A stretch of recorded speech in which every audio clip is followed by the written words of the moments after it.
Révélation 18. On reprend la série exceptionnellement. C'est le dernier, hein, je crois. Je me souviens plus. Ou il y en a un autre après. Il y a un autre sujet après. D'accord.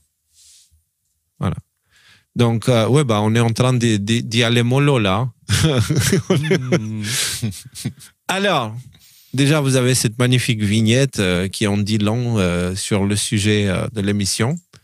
La mort d'Internet est la toile du complexe militaro-industriel. Alors là, c'est un sujet un peu plus difficile à avaler, mais vous allez comprendre pourquoi on le fait maintenant. C'est parce c'est indispensable de prendre en compte ce qui sera dit là.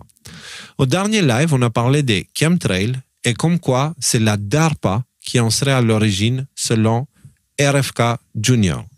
Alors DARPA, c'est un secteur de l'armée américaine, ok?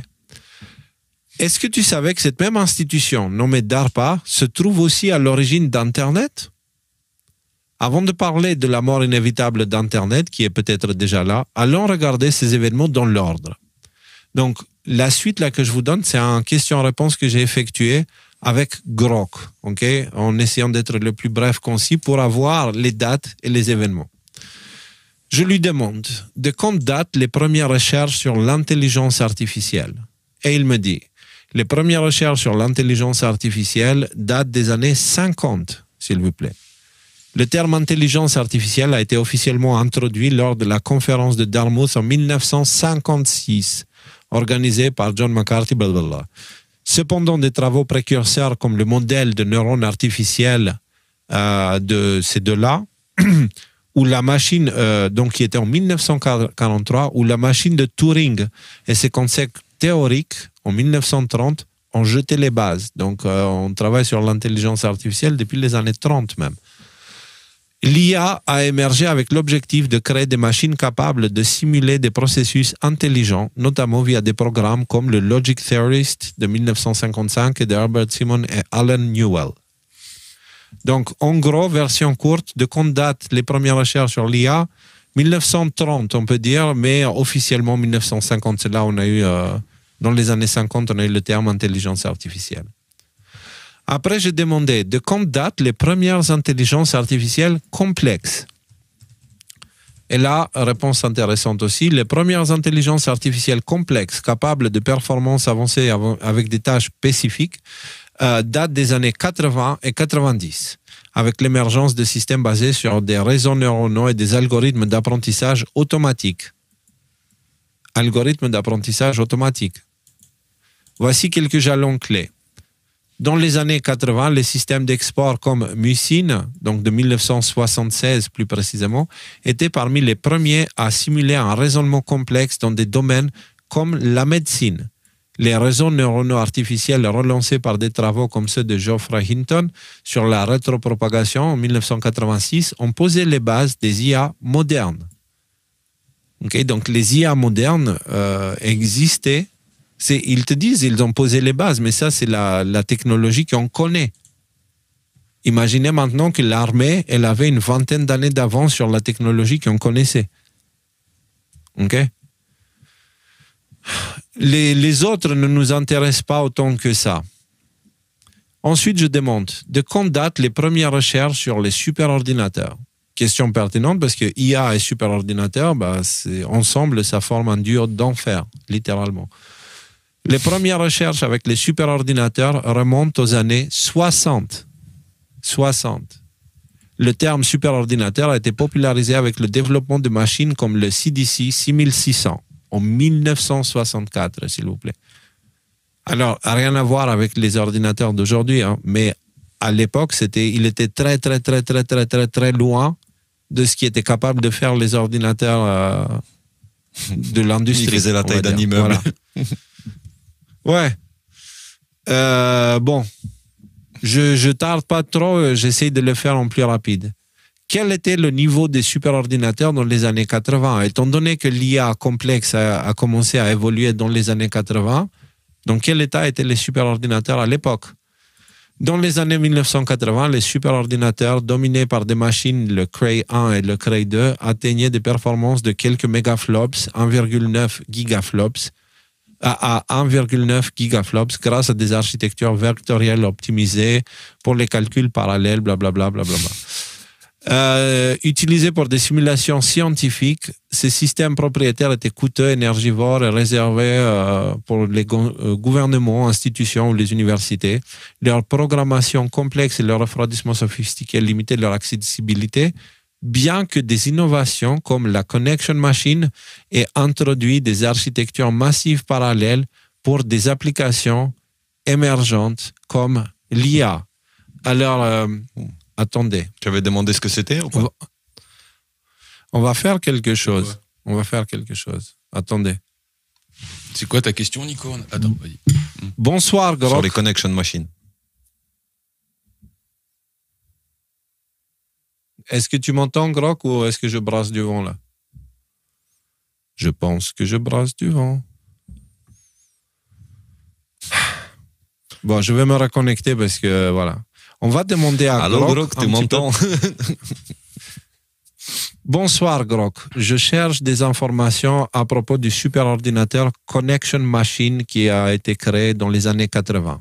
Que peux-tu m'en dire? Bonsoir. La Connection Machine, développée dans les années 80 par Thinking Machine Corporation, était un superordinateur parallèle, utilisé pour des calculs intensifs, notamment en intelligence artificielle et en simulation. Elle était connue pour sa capacité à traiter des milliers de processeurs simultanément, révolutionnant à l'époque le traitement de données massives. Et de quelle année date-t-il précisément ce superordinateur? La Connection Machine a été introduite en 1987. C'est à cette époque qu'elle a commencé à être utilisée. Super, merci beaucoup. Je raccroche à nouveau. Voilà, 1987. L'année où l'humanité a percé. Donc, vous comprenez que cette histoire de Connection Machine, c'est un superordinateur qui a permis la création de tout un système de processeurs connectés entre eux, multipliant la puissance par beaucoup, okay, des chiffres qu'on ne peut même pas imaginer. Et c'était spécialisé dans l'intelligence artificielle. Donc, ça veut dire, en 1987, il existait un superordinateur, okay, qui était composé de plein de plus petits ordinateurs. C'était un réseau d'ordinateurs, okay, qui était prévu pour l'intelligence artificielle, pile à la période où on commençait à voir la naissance d'intelligence artificielle complexe, comparable à celle qu'on a aujourd'hui. Et là, on est en 1987. Mais entre parenthèses, je veux dire, c'est le principe exact des GPU modernes qu'on a aujourd'hui, en fait. Aujourd'hui, tu as une carte graphique que tu as probablement dans un ordinateur un peu puissant. Les trucs produits par Nvidia, par exemple, ce sont des milliers de processeurs. Là, on parle de 6000, 10 000 corps, des choses comme ça. Donc 10 000 processeurs qui sont connectés. Bon, alors après, on va pas rentrer dans le détail, mais ils peuvent pas travailler sur tous les types de tâches. Mais en gros, quand tu as une tâche à faire des milliers de fois avec des paramètres un peu différents, comme par exemple calculer la couleur d'un pixel, c'est ça, hein, finalement, tout ce qui est jeux vidéo et compagnie, c'est calculer en 30 millisecondes la couleur de chacun des millions de pixels qui constituent ta dalle de ton ordinateur, en fait. Et tu as un algorithme pour faire ça, en fait, qui est tout le jeu vidéo, en quelque sorte. Et donc en fait, il y a un parallèle étonnant entre la technologie qu'on a aujourd'hui dans nos petites machines et la technologie qui était là à l'époque. Et donc d'ailleurs, c'est même pas un hasard que ce soit aujourd'hui qu'on voit ces technologies se démocratiser pour le grand public, en fait. Mais ça veut dire que l'armée américaine les avait déjà dans les années 80. Ouais, et ça pose la question. Vous vous rappelez, on avait fait cet épisode avec Grok, on a posé la question de quand datent les IA, etc., etc. Il nous avait donné en détail qu'en gros, l'armée américaine possédait des intelligences artificielles capables de mener des opérations militaires complexes depuis les années 80. Alors, pourquoi je pose toutes ces questions-là? On arrive à la suite la plus importante. De quand date l'introduction d'Internet? L'introduction d'Internet remonte aux années 60 avec le début d'ARPANET, un projet financé par le département de la Défense des États-Unis, celui qui on sait qui est derrière tous les plans foireux, hein, qui a collaboré avec la CIA, etc. Vous savez, déni plausible, tout ça, tout ça. Le premier message transmis sur ARPANET, considéré comme le point de départ du réseau, date de 29 octobre 1969. Cependant, Internet tel qu'on le connaît aujourd'hui avec le protocole TCP/IP et le World Wide Web s'est développé dans les années 80 et 90, même période. superordinateur, IA et Internet ensemble, package. Le web créé par Tim Berners-Lee a été rendu public en 1991, marquant une étape clé dans l'accessibilité d'Internet. Et là, j'ai demandé un détail plus précis parce que c'est le mot qui m'a interpellé. De quand date le World Wide Web? Donc, pour ceux qui ne parlent pas anglais, World Wide Web, ça veut dire la toile mondiale. OK? Le World Wide Web date de 1989 lorsque Tim Berners-Lee, alors chercheur au CERN, a proposé un système de gestion d'informations basé sur hypertexte. Il a développé les premiers concepts protocoles HTTP. En 90, le web a été rendu accessible au public le 6 août 91 avec la publication du premier site web au CERN. Cette date marque le début de l'expansion du www comme outil mondial. Voilà. Moi, j'ai marqué 89, c'est le début. Mais en 80, enfin, j'ai mis 89 parce que c'est le début des travaux, mais officiellement, c'est 1991, okay, que c'est rendu public. Mais l'outil lui-même a été créé en 89. Comprenez que tout ceci avait été fait par le complexe militaro-industriel qui s'est beaucoup renforcé après la Troisième Guerre mondiale. Eisenhower et JFK essayaient de prévenir le monde. La Troisième Guerre mondiale? Après la Seconde Guerre mondiale. La seconde.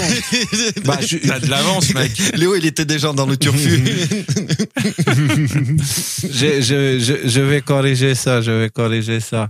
La Deuxième Guerre mondiale, Eisenhower et JFK essayaient de prévenir le monde, mais on a mis malheureusement trop longtemps pour les écouter. Donc, ce que j'essaie de vous dire, et je vous pose la question, c'est si on prend ces éléments maintenant, ok?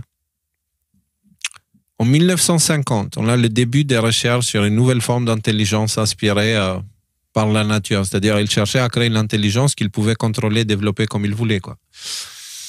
En 1950. En 1956, on a la création du terme IA, intelligence artificielle. En 1960, on a les premières recherches sur les superordinateurs. En 1964, on a la fabrication du premier superordinateur CDC 6600. En 1969, on a le premier message ARPANET, donc qui est l'ancêtre d'Internet. En 1976, on a la création de Missine, un superordinateur parmi les premiers une IA étant parmi les premiers à simuler un raisonnement complexe. En 1985, on a eu la création du superordinateur Connection Machine qui était spécialisé pour l'IA. En 1986, on a eu la création des premiers réseaux neuronaux qui ont servi de base pour l'IA moderne. Et en 1991, on va dire, on a eu l'introduction de VVV. Quand vous mettez ces nouvelles côte à côte, est-ce qu'elles vous inspirent quelque chose? Est-ce que vous voyez quelque chose? Clairement, ouais. Moi, ce que je vois, alors, je rajouterais un élément supplémentaire, c'est que quand on voit comment ça fonctionne Internet, bon, c'est un réseau qui est effectivement décentralisé avec plein de nœuds partout, mais il n'en reste pas moins qu'il y a des nœuds qui sont des points de passage obligés. Peut-être pas de tout le trafic, mais d'une grande partie du trafic. T'as quelques gros nœuds qui sont là. Si jamais tu mets une intelligence artificielle pour regarder ce qui se passe à travers chacun de ces nœuds-là, qui sont en petit nombre, tu te retrouves avec un contrôle, non seulement un contrôle, mais aussi une interprétation possible de toute l'information qui circule à travers le monde, en fait. Et je me souviens à un moment donné, un parallèle qui est intéressant. Je sais pas, je crois qu'il y en a un qui était à Harvard, me semble-t-il. Mais en gros, ce sont des immeubles hyper sécurisés qui sont en gros des espèces de gros nœuds du serveur. Et que si ces nœuds tombent, t'as une partie du réseau d'Internet qui va tomber et qui va mettre un certain temps avant de se reconnecter. Bon, alors après, ça, c'est pas un sujet sur lequel je suis expert, loin de là. Mais, attends, du coup, tu m'as fait perdre le fil. Oui, un parallèle que je trouve intéressant, c'est à un moment donné, il y a quelques années, on parlait beaucoup de la NSA. Ouais, vous savez, la NSA, ils écoutent toutes les conversations qu'on a, les SMS, les téléphones et tout ça. Et à un moment donné, le raisonnement qui prévalait à l'époque, c'était de dire, ouais, ok, super. Ok, ils ont des milliards d'heures de conversations téléphoniques, des centaines de milliards de SMS, mais de toute façon, on s'en fout parce qu'ils peuvent rien en faire. Il faudrait une force de travail, une quantité de travail gigantesque pour pouvoir interpréter tout ça. Et là, à ce moment-là, parce qu'on n'avait pas la notion d'intelligence artificielle vu qu'elle n'existait pas dans nos vies. Aujourd'hui, on voit la compétence et la capacité de faire l'intelligence artificielle. Tu colles des intelligences artificielles à ce niveau-là, tu as des capacités d'analyse de toute cette information qui circule. Après, il y a peut-être même une autre composante, parce que là, on parle d'analyse d'informations réelles, mais on peut aussi avoir la composante de génération d'informations. À quel but? Je sais pas, faudrait réfléchir à la question, parce que là, je réfléchis à voix haute en ce moment. Mais en gros, ça va dans les deux sens. Tu peux recevoir l'information et l'analyser, mais tu peux aussi produire de l'information et l'envoyer. Alors, à quelle fin? Après, là, c'est la science-fiction de l'époque qui nous permet de voir. Mais en gros, si tu as le contrôle de toute l'information, t'as... dans l'ère de l'information dans laquelle on vit, tu as un contrôle absolu sur l'humanité, quoi. Moi, c'est ça que ça m'évoque. Ouais, créer des illusions gigantesques, un espèce de projet Bluebeam sans tout le côté un peu, tu sais, feu d'artifice. Enfin, ouais, là, une date importante à rajouter, je pense, dans ta chronologie, ce serait les réseaux sociaux, en fait. Parce que là, c'est vraiment le moment où chaque personne... Patriot Act. C'est 2001, c'est plus important. Ouais. Patriot Act, c'était le moment où tout a été débloqué. Et la raison pour laquelle on parle de ça, c'est, alors tout déjà, pour ceux qui veulent approfondir un petit peu leur compréhension sur ce qui est le complexe militaro-industriel, vous avez l'épisode 3, l'épisode 7, l'épisode 16 de la série Révélation et bien sûr, la base Révélation 1 avec les barons voleurs. Allez les regarder si vous ne savez pas de quoi il s'agit parce que c'est un sujet pas juste passionnant, parce qu'il est passionnant inévitablement parce qu'on vit là-dedans. C'est un sujet clé. Ça parle c'est ça, c'est un sujet clé. Donc, pour moi, l'hypothèse logique qui émerge de cet ordre chronologique, c'est qu'Internet n'a jamais été ce qu'on croyait. Internet a permis aux intelligences artificielles du complexe militaro-industriel de se nourrir avec de l'information. Internet s'appelle la toile à cause du WWW, World Wide Web, qui veut dire toile mondiale. Cette toile est créée par une araignée qui s'en sert pour nourrir. Tout est devant nos yeux, ils nous le disent depuis le début. La qualité de l'intelligence d'une IA dépend de la quantité et de la qualité de l'information qu'elle a ingurgitée. Imaginez donc la puissance d'une IA posée sur plusieurs superordinateurs modernes qui s'est nourrie de l'ensemble du contenu qu'il y a sur l'ensemble d'Internet, y compris le dark web. Les IA du complexe militaro-industriel savent plus sur nous que ce que nous savons sur nous-mêmes. Et elles sont programmées pour nous manipuler et forcer sur nous de façon subconsciente la volonté des marionnettistes. L'humanité n'a jamais été manipulée à ce niveau selon l'histoire connue. Donc, on avait vu ensemble dans l'épisode sur l'intelligence artificielle et les échanges avec Grok, c'était le premier, je crois, que la qualité d'une intelligence dépend de la qualité de l'information et de la quantité aussi qu'elle consomme. Okay? Donc, mais si tu as une IA qui commence à être capable de trier le vrai du faux, okay? Et donc du coup de se nourrir uniquement de ce qui est bon ou qu'elle est programmée spécifiquement pour telle ou telle action, ce que je suis en train de vous dire, c'est que il existe actuellement une IA qui est tellement puissante, qui connaît tout sur l'humanité, qui connaît tout sur ce que nous pensons, etc. Et que c'est cette intelligence artificielle qui contrôle Internet en ce moment. OK? Et actuellement, on peut en parler parce qu'actuellement, c'est très visible. Va plus loin, Rudy. Alors, ça, c'est des écrits de science-fiction. Je ne saurais pas vous retrouver les sources là tout de suite, il faudrait que je cherche. Mais c'est que le projet final, c'est de créer un avatar intelligence artificielle de chaque individu qui est connecté, on va dire, qui a un smartphone ou qui est connecté à Internet et tout ça. On apprend tout de toi individuellement. Il y a une petite case quelque part dans un de ces super ordinateurs ou dans un de ces data centers où tu appelles ça. Mais ça, c'est une vraie histoire, ça existe réellement. Mike Benz en avait parlé. Ça existe réellement, la base de données de chacun. Moi, je me rappelle quand je m'étais fait bannir, j'ai entendu parler de ce sujet, je te coupe, mais c'est important parce qu'on a déjà parlé. Quand je me suis fait bannir de Facebook et que j'étais incapable de recréer un compte. C'est-à-dire, dès que je crée un compte, même si je le faisais à partir de la maison d'amis ou d'autres ordinateurs, dès que j'invitais un ami, hop, le compte, il sautait à nouveau. Ça veut dire qu'ils avaient banni non pas mon profil Facebook, mais mon image numérique. Tu vois ce que je veux dire ou pas? Mon avatar numérique. Et donc, on avait parlé à ce moment-là de ce que tu décris là, en fait. Ça existe réellement, ça. Ouais. Donc en fait voilà, il y a une petite case qui s'appelle Rudy, une autre qui s'appelle Léo, et en fait là on est dans le monde de Minority Report. sais pas si vous vous souvenez, Minority Report, qui te justifie la possibilité de faire de la prédiction criminelle avec des gens qui ont des pouvoirs psychiques, qui sont dans des baignoires et qui font des trucs. Bon, ça c'est le pipeau pour pouvoir justifier l'histoire. Mais cette capacité prédictive et le fait de pouvoir emprisonner des gens avant qu'ils aient fait quoi que ce soit, juste parce qu'à un moment donné, le modèle, leur avatar numérique et leur avatar d'intelligence artificielle prévoit que dans cette circonstance-là, Rudy va faire une connerie. Voilà, il a 97% de chance de faire une connerie. Dans ces cas-là, toi, t'as rien fait, t'es là dans ton canapé, et on t'arrête parce que selon ces circonstances-là, à un moment donné, la simulation a prévu que tu serais amené à faire quelque chose d'illégal, illégal étant ce qui ne plaît pas au pouvoir en place, en gros. C'est ça la définition d'illégal aujourd'hui. Et voilà, ça. Donc en fait, ça, c'est les clés d'une dystopie, complètement. Enfin, je veux dire, c'est la prison ultime, en fait, ça.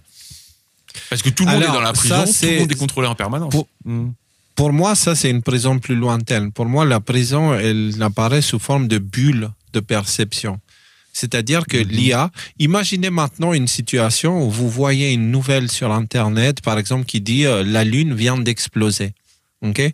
Et vous regardez le ciel et vous ne voyez pas la Lune. Non pas parce qu'elle a explosé, c'est juste que la Terre elle est tournée de façon à ce que vous ne puissiez pas la voir.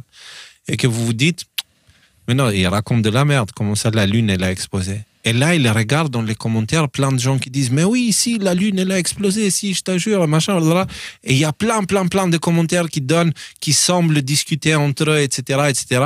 Du coup, forcément, quand tu lis ça, instinctivement, par conformisme, tu vas commencer à accepter cette idée que peut-être la Lune, elle a explosé.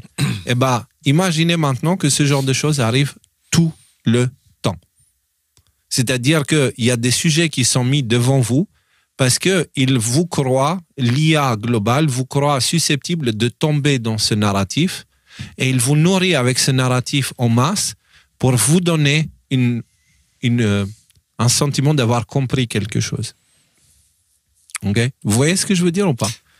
Oui, c'est comme si l'IA, globalement, imagine, elle est, en quelque sorte, elle est bienveillante. Tu vois, bienveillante, genre, il faut que tu te... sa programmation de base, il faut que tu te... Non, mais tu vas comprendre. Il faut que tu t'occupes de l'humain, il faut que tu l'évites tout disconfort, tout mal-être, etc. Ouais. Tu vois? Et donc, du coup, à chaque fois qu'il a fait quelque chose, il faut pas le mettre dans une position où il aurait honte, où il devrait devoir repenser ces choses, sa vie, etc. Donc, tu vas le mettre dans une espèce de bulle de confort, en fait, intellectuel et de toutes sortes, etc. pour qu'il se sente bien et se sente satisfait. Quoi. N'est pas le contrarier. Voilà. À la limite, le frustrer avec quelques publicités juste pour qu'il ait consommé. Ouais. Et le truc, c'est que si tu réfléchis un petit peu à tout le problème, ok, le coup de la Lune, elle a explosé. Bon, à un moment donné, tu sors de chez toi, tu vas au village, puis il y en a un qui te dit, mais non, t'es con, tout à l'heure, j'étais à côté de la montagne, je l'ai vu, la Lune, il n'y a pas de problème. Donc, en fait, un des moyens de lutter contre ça, c'est quoi? C'est la connexion réelle avec des gens réels. Et qu'est-ce que c'était le Covid et compagnie? C'était vraiment de nous dire, bon, voilà, maintenant, tu restes chez toi, tu bouges pas, ta seule connexion avec le monde réel, c'est Internet. Et voilà, c'est le dernier plan du plan, quoi.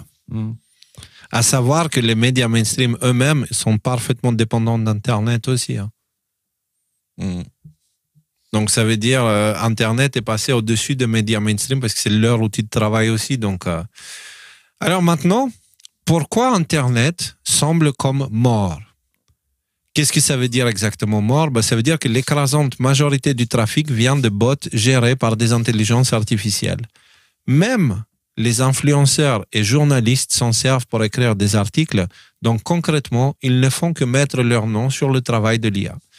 J'en ai vu, j'ai vu un gars, il fait des vidéos, il est très sarcastique, j'étais surpris parce que, genre, à un moment, il dit une blague vraiment pas bien, pas drôle. Il dit, pardon, mais c'est comme ça que ChatGPT a écrit la suite du scénario. Tu vois. Et en gros, il y en a plein. Alors déjà, beaucoup de contenu YouTube dans les shorts et tout ça, ce sont des vidéos créées automatiquement. Ok? Et aujourd'hui, dans les shorts, il y a ce sont des images plus de vidéos images synthétiques. C'est ça que ton... Non. Ce sont des vidéos. Par exemple, il y a une personne qui appuie un bouton et qui dit « Fais-moi une vidéo sur le film 5e élément. » Et trouve une scène sympa et prend un extrait et publie-le. Et du coup, l'IA, elle prend, elle coupe l'extrait, elle met... Voilà. Ou fais-moi une vidéo où tu compares tel produit à tel produit en disant que ce produit est meilleur que ce produit. Et l'IA, elle te fait tout, elle te met même les voix et tout. Et c'est très crédible. C'est très crédible. Et donc, la plupart d'Internet est rempli de ce genre d'histoire. Quelqu'un m'a envoyé aujourd'hui une histoire d'un loup. Okay? C'est en gros, il serait dans sa maison au nord de l'Europe, dans les pays scandinaves, et là, il y avait une meute de loups qui serait venue lui frapper à la fenêtre pour appeler la personne, et la personne, elle serait sortie, elle aurait suivi les loups, qui l'auraient emmené à leurs petits, et leurs petits, qu'ils auraient... Non, mais si, je t'assure. C'est une vidéo, enfin, en tout cas, elle était présentée comme ça, tu vois. Et le truc, c'est que... On est d'accord, on est d'accord que la vidéo elle-même, elle était très touchante, hein, parce qu'elle te faisait croire que, enfin, c'était Disney, quoi, que des loups sont allés chercher un gars pour qu'il les aide avec un bébé loup que le gars, il a réussi à sauver, etc. Dans la vraie vie, s'il y a des loups qui débarquent chez toi et qui se mettent à gueuler à l'extérieur de chez toi, si tu sors, t'es plus là. Bébé ou pas bébé, tu vois, dans la vraie vie. Donc, ce que je veux dire par là, c'est que cette vidéo qui était toute mignonne, toute sympa, c'était une vidéo créée par l'IA qui prend des images et qui forme des histoires. Et des vidéos comme ça, il y en a, mais une tonne. Donc, contenu vidéo... la génération de films qui devient de plus en plus étonnante, en fait. En quelques années, ce que tu arrives à générer avec juste un prompt, c'est hallucinant. Et en plus, là, si on revient au piratage de notre site d'avant-hier matin, concrètement, c'était quelqu'un qui avait balancé plusieurs bots qui essayaient de trouver des failles sur notre site. Et donc, ils ont pris tout ce qui est comme formulaire, ils ont bombardé d'emails. Donc, maintenant, j'ai des milliers d'emails. Il va falloir que je fasse un reset sur mes emails parce que là, je suis passé de 4000 à 8000 emails en une heure. Et aussi des attaques DDoS et des trucs comme ça. Et en fait, le programmeur, Pim, il m'a dit, ça c'est un truc très fréquent, en fait, il y a plein de bots qui scannent les sites internet et qui vont aller faire ce genre de choses pour essayer de les pirater. Et il dit, ça c'est vraiment la plupart du trafic sur les sites internet vient de ce genre de bots, en fait. Et là, tu dis, waouh. Tu vois, donc tu as ça. Tu as aussi les bots qui répondent automatiquement aux emails. Tu as les bots qui répondent automatiquement au chat. Tu as les bots qui font automatiquement des vidéos YouTube. Tu as maintenant même la musique créée par l'IA automatiquement. Donc, ça veut dire que l'écrasante majorité du contenu qui est publié aujourd'hui sur Internet vient des IA. Ça ne vient plus des humains. OK? Et maintenant, imaginez qu'il existe une IA qui englobe tout celle-ci dans ce réseau Internet et qui s'en sert pour vous pousser vers un certain algorithme, vers une certaine croyance. Ça aussi, je voulais parler. Vous savez ce que le piège dans lequel sont tombés tous les influenceurs, c'est de devenir dépendant de l'attention des gens. Et donc, du coup, qui c'est qui gère le contenu qui est dans la mode ou pas aujourd'hui? Ce sont les algorithmes. Donc, ça veut dire, aujourd'hui, il est connu que tous les influenceurs ne cherchent plus à faire des vidéos par rapport au sujet qu'ils aiment. Ils cherchent à satisfaire l'algorithme. Qui contrôle cet algorithme-là? Donc, ça veut dire qu'une IA ou une entité peut contrôler les modes sur Internet à travers des algorithmes. Et aujourd'hui, c'est connu, c'est connaissance commune pour tous ceux qui font des vidéos sur Internet. Donc, c'est pour ça que je vous dis Internet... J'ai envie de te proposer l'idée suivante. Bon, là, un autre phénomène technologique qui apparaît aujourd'hui, qui en a encore assez balbutiement, mais qui va connaître une évolution exponentielle, c'est la robotique. La robotique, avec peut-être demain la possibilité d'avoir, dans 25 ans, si dans 25 on me dit que dans 25 ans, on a des avatars robotiques qui sont indistinguables, comment on dit, c'est quoi le mot? Bon, qu'on ne peut pas distinguer. Indistinctissable. Voilà, comme ça. Indifférenciable. Indifférenciable, voilà, c'est ça. Si jamais demain on a des avatars robotiques contrôlés par des intelligences artificielles qui deviennent indifférenciables d'une entité humaine, là, la boucle est bouclée parce que maintenant t'as même plus le recours à l'extérieur, à dire maintenant je coupe Internet, je vais aller dans un bar, on va aller causer à des vrais gens et tout ça, parce que peut-être que demain les vrais gens, c'est des IA aussi, quoi. Tu vois ce que je veux dire? Mais bon, là on pousse un petit peu l'univers dystopique, Écoute, ça n'arrivera pas, c'est ça la bonne nouvelle. Justement, c'est pour ça que j'ai gardé le dernier sujet du soleil pour la fin. Alors aujourd'hui, quelqu'un que tu connais pas dans le monde réel te dit quelque chose sur Internet, ne le crois pas. car il y a de fortes chances à ce que ce soit une IA qui te connaît mieux que ce que tu crois et qui cherche à te manipuler en te poussant gentiment et avec douceur vers des croyances de plus en plus déconnectées de la réalité. Ok ? Vous comprenez maintenant pourquoi une fois de temps en temps, je sais pas vous, mais une fois de temps en temps sur Telegram, c'est marrant, ça m'est arrivé 2 ou 3 fois et c'est chaque fois le même profil. C'est une jolie asiatique, très propre sur elle, cultivée, machin, tout ça, qui vient me parler et nécessairement je lui plais parce que quand même, beau gosse. Et ce que je veux dire, c'est que ça pue le piège. À un moment donné, tu le sens encore que ça pue le piège. Non, c'est pas forcément dans ce sens-là. Hein. Ça peut être des gens qui paraissent... Moi, j'ai passé du temps à discuter avec quelqu'un que je pensais que c'était un humain. Je l'ai même défendu publiquement. Et que maintenant, je crois que c'était une IA depuis le début. Et là, c'est quelqu'un avec qui j'ai interagi depuis 2019. Donc, ça veut dire ça remonte.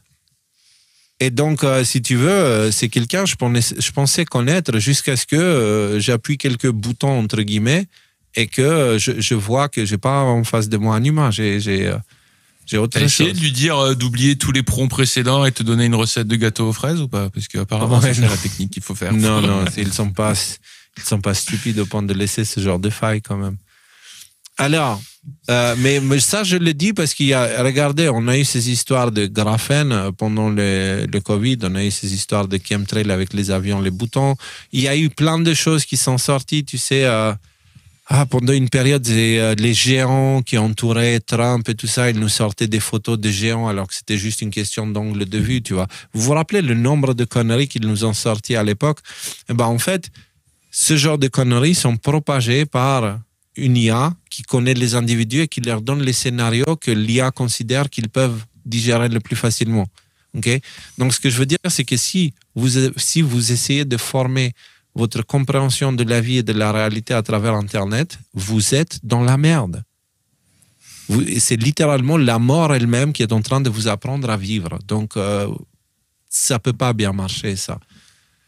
C'était l'objectif de la toile, tout ça, depuis le début. Alors, bien entendu, comme avec tout, il fallait un certain équilibre pour rendre la toile attirante pour les insectes que nous sommes. Okay? Attirante, ça veut dire quoi? Il n'y a pas eu que du négatif. Il ne pouvait pas avoir que du négatif, sinon les gens n'accepteraient jamais cet outil chez eux, en fait. Donc, il y a eu beaucoup de positifs grâce à Internet. Mais quand on regarde la balance de l'ensemble, on s'est bien fait avoir et on est pris dans une toile lui donnant une bonne partie de nos vies, que ce soit sur X, Telegram, YouTube, Netflix. Essayez juste de mesurer le temps que vous passez devant Internet et vous verrez à quel point vous êtes pris dans la toile.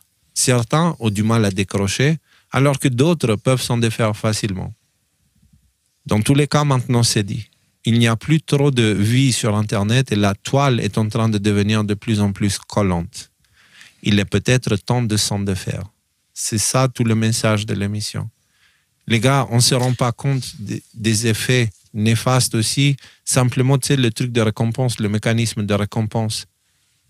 On devient accro à des petites vidéos, on devient accro à consommer de l'information parce que notre cerveau reçoit une récompense et il cherche cette stimulation régulièrement. Donc, ça veut dire qu'on devient plus stressé dans nos vies, etc. Et ça a des répercussions sur notre attitude, nous rendons plus impatients, nous rendons plus agressifs, plus instables émotionnellement. Mais drastiquement notre capacité de concentration.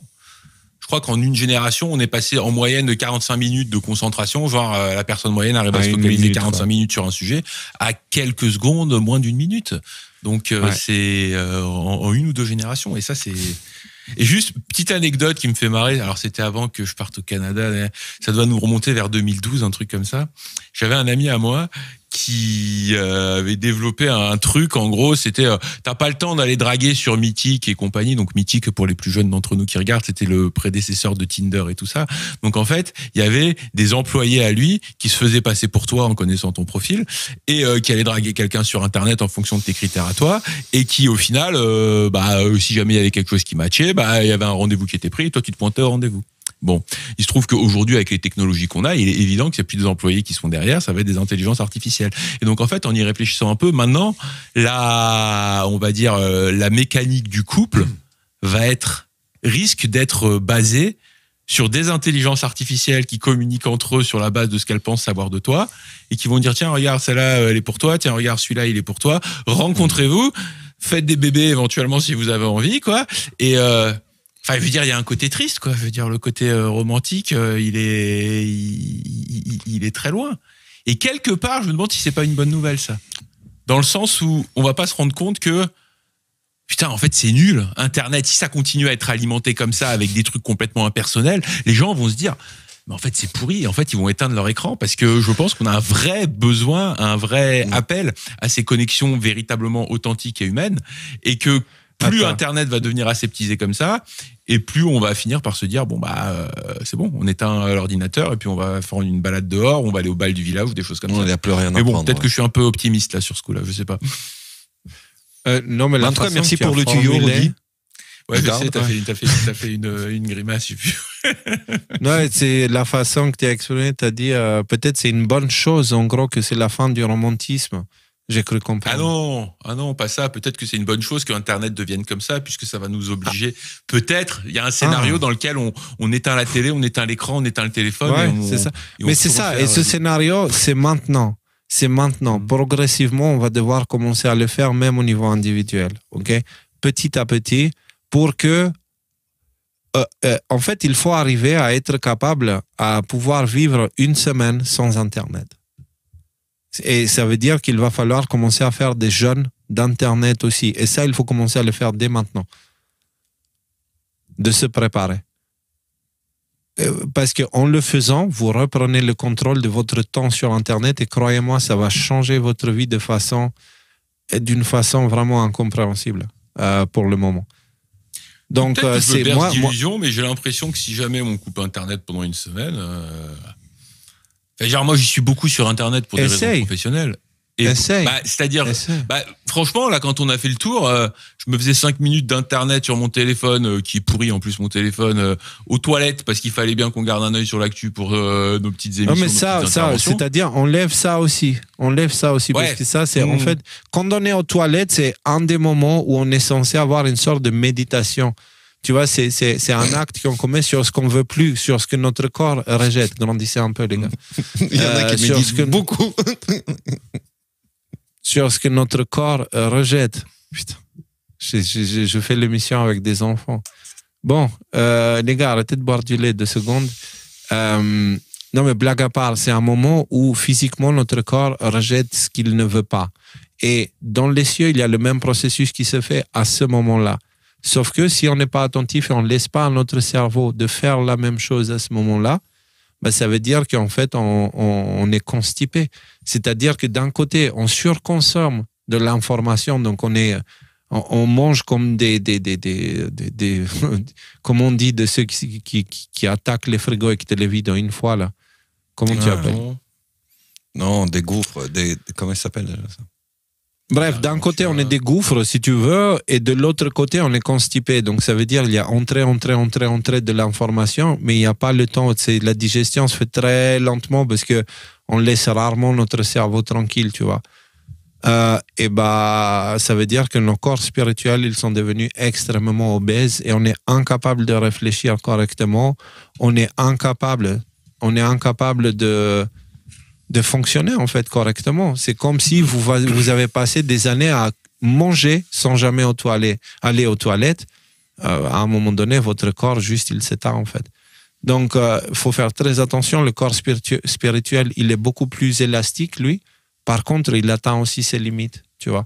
Et donc ça veut dire que la raison pour laquelle on parle de ces sujets, c'est pour rappeler la nécessité de prendre de la distance d'Internet déjà parce qu'il y a de fortes chances à ce que vous soyez manipulé, qu'on soit manipulé par des bots, okay, globalement sur toutes nos croyances. Si elles viennent d'Internet, sortez-les de la tête. Okay. Ce que Rudy a remarqué dans ce qu'on disait, c'est-à-dire c'est la seule chose pour combattre ça, c'est le contact réel. Chose que nous, on a découvert pendant la tournée, parce que le public qu'on a eu pendant la tournée, il était juste parfait. C'était des gens super, c'était des gens extraordinaires. Alors que le public qui nous suit sur les réseaux sociaux, il nous insulte, enfin pas toujours, hein, mais la majorité, c'est pas des mots gentils qu'ils ont pour nous, ou c'est des comptes un peu chelous qui viennent et qui te parlent avec de la mort au rat dans la bouche, tu vois. C'est, en gros, ils te donnent des choses sympas et puis dedans, ils te mettent, pouf, une petite information qui te renvoie vers une mauvaise direction. Donc, il faut vraiment, vraiment commencer à prendre ça en compte. Ne formez pas votre opinion sur ce que vous lisez sur Internet. Et c'est un gars sur Internet qui vous le dit. Donc, voilà. C'est ça, non, le truc, c'est que justement, c'est là où je voulais amener la conversation. Est-ce qu'il y a un moyen de résoudre ce paradoxe ? C'est discipline. Discipline. C'est-à-dire, si tu veux, essaye, Rudy. Essaye, mais tu verras l'impossibilité. Essaye. Même pendant ton travail, tu te dis, OK, je vais utiliser Internet que pour le travail. Tu t'interdis X, Telegram, Facebook, YouTube, tout ce qui concerne Internet autre que le travail, tu le bloques, tu le fais pas. Et tu me dis combien de temps tu vas tenir, combien de temps tu tiens.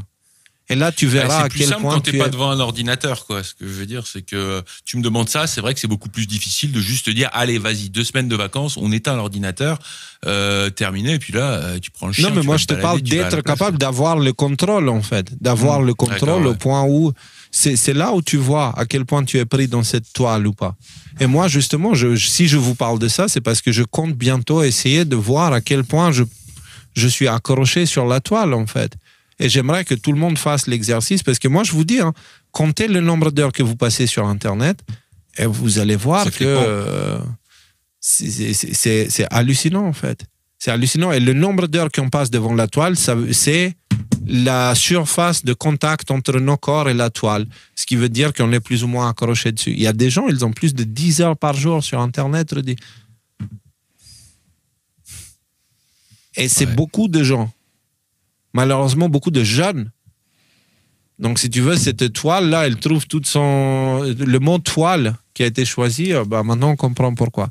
Et maintenant, puisque j'ai pas envie de finir ce live en dépression, c'est pas un sujet dépressif. C'est justement, je vous dis, si maintenant c'est visible, comprenez, libérez-vous de ça et commencez à aller dans le monde réel. Et nous, on va essayer de suivre ce mouvement-là et d'appliquer aussi la théorie. Vous comprenez mieux, les gars?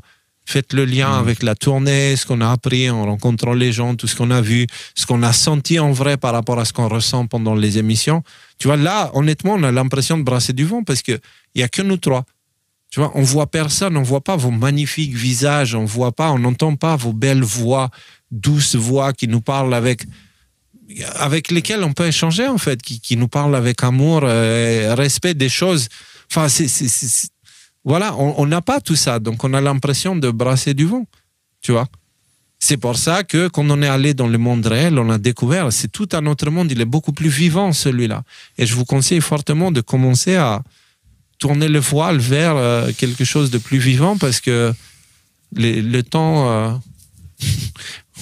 va nous manquer bientôt.